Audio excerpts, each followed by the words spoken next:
Bonjour les pluches, on se retrouve aujourd'hui pour une vidéo où l'on va apprendre à faire une bouillotte sèche.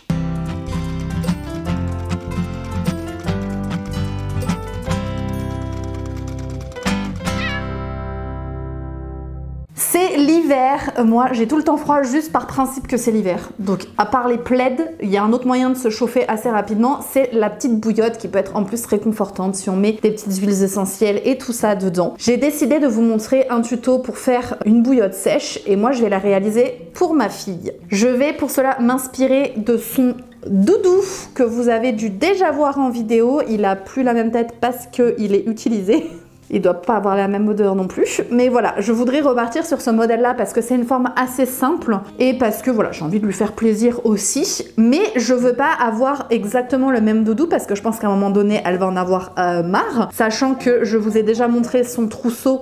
Elle a donc ce doudou en 3 exemplaires parce que ça, c'est vachement pratique de l'avoir en 3 exemplaires. Bon, elle l'a en sac à dos aussi. Je l'ai mis sur des pochons, sur une petite trousse et je l'ai peint au mur de sa chambre. Si elle un jour ne l'aime plus, voilà, donc je me suis dit je vais changer, c'est-à-dire que je garde cette forme ronde, je garde cette forme de chat, mais j'ai décidé d'inverser les couleurs. Donc vous allez avoir en fait le Minky qui est ici jaune, je l'ai en rouge, et donc ce tissu ici qui est du voile de coton, vous allez l'avoir ici en jaune. Donc je trouve que le mélange inverse est très joli aussi, mais comme ça voilà, elle a le même mais pas le même quand même. Pour faire mon patron, moi je garde donc sur un patron rond. Franchement, vous prenez pas trop la tête, du moins pour la forme que vous allez avoir de bouillotte. Je m'explique, je vais faire moi une housse, si vous voulez, en forme de doudou, et à l'intérieur il y aura la bouillotte. Si jamais un jour la bouillotte se perce, s'il y a le moindre souci, si elle ne veut plus cette forme là, s'il faut laver l'extérieur, c'est quand même plus simple de pouvoir sortir la partie bouillotte derrière. Donc moi, il y aura une fermeture éclair en fait dans la forme du doudou, si vous voulez, derrière il y aura une fermeture éclair et je glisserai la bouillotte dedans. J'ai donc pris une forme ronde qui me convenait, je me dis une taille de bouillotte comme ça c'est pas mal, sachant qu'elle est petite, donc c'est plutôt pas mal. Et même si moi je dois l'utiliser ou un adulte doit l'utiliser, je me dis en cas de règles douloureuses, en cas de maux de ventre, en cas de contracture ou autre, on n'a pas besoin d'une bouillotte énorme non plus, il faut que ça prenne au moins la zone où vous avez mal. Donc je pense que c'est une taille assez raisonnable. Et du coup moi j'ai choisi de la faire avec du riz, parce que vous pouvez la faire avec différentes choses à l'intérieur. Je vous laisserai regarder sur internet. En fait, en fonction de ce que vous utilisez à l'intérieur, ça n'a pas les mêmes bienfaits sur votre corps. Donc moi j'ai pris le riz parce que déjà j'en avais. Vous pouvez aussi le faire avec des graines de lin ou des noyaux de cerise. Donc je remercie la vendeuse de Mondial Tissu à qui je passe le bonjour qui m'a conseillé là-dessus. Donc le riz, j'ai aussi lu que comme c'était plus condensé, ça gardait mieux la chaleur aussi. Donc plutôt intéressant pour un enfant. Et aussi, ça fait pas le même poids, ça fait pas la même chose, ça roule moins, c'est peut-être plus agréable aussi et plus condensé. Donc c'est pour ça que j'ai choisi de mettre du riz. Encore une fois, les graines de lin et les noyaux de cerise, vous pouvez les trouver je pense dans tous les magasins bio. J'ai vu qu'il y en avait aussi à Leroy Merlin, vous pouvez en trouver à Cultura, voilà, ça se trouve de plus en plus facilement en tout cas. Je pense que les sites en ligne aussi doivent en avoir. Le riz, c'est assez facile, n'importe quel magasin alimentaire vend du riz, donc c'est peut-être aussi plus facile à trouver. Et en tout cas, si jamais voilà un jour de pluie vous avez envie de vous lancer dans la réalisation sans ressortir de chez vous, vous prenez des vieux tissus que vous avez et le riz que vous avez chez vous. Donc voilà, pour commencer, je vais donc découper les pièces de mon patron,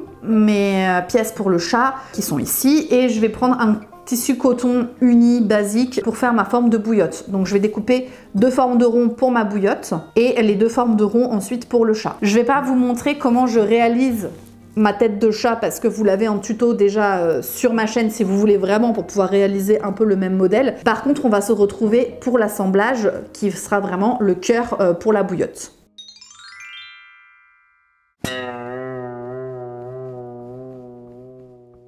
Je prends mon assiette et je trace le tour sur mon coton qui va servir de bouillotte.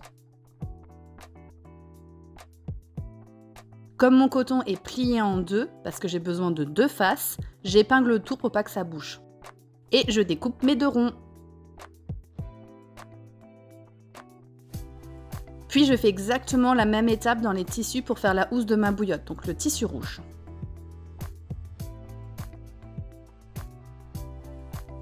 Je refais toutes les étapes comme pour le doudou plat pour le devant de la housse. On va passer au dos, j'ai découpé mon cercle en 2 car je veux intégrer une fermeture. Pour ne pas qu'elle soit brûlante lors de la chauffe, je vais rajouter un bout de Minky plié en deux que je vais coudre sur l'un des côtés de la fermeture éclair. Je vais le placer en sandwich entre la fermeture et l'une des moitiés du dos. Comme ça cachera la fermeture éclair et ça empêchera de brûler.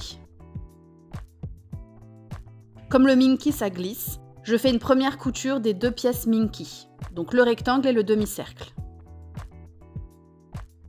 Puis je couds ma fermeture éclair endroit contre endroit, donc sur mon rectangle.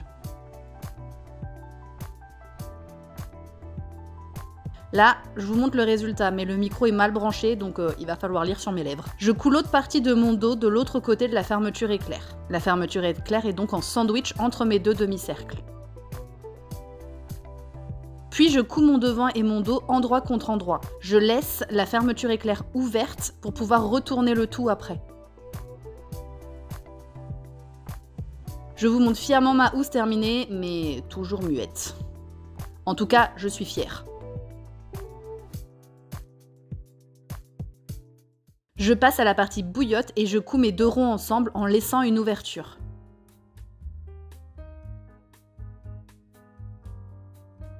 Je retourne et en même temps je parle, mais je sais plus trop ce que je vous racontais. Et hop, je mets mon riz dans ma bouillotte par l'ouverture.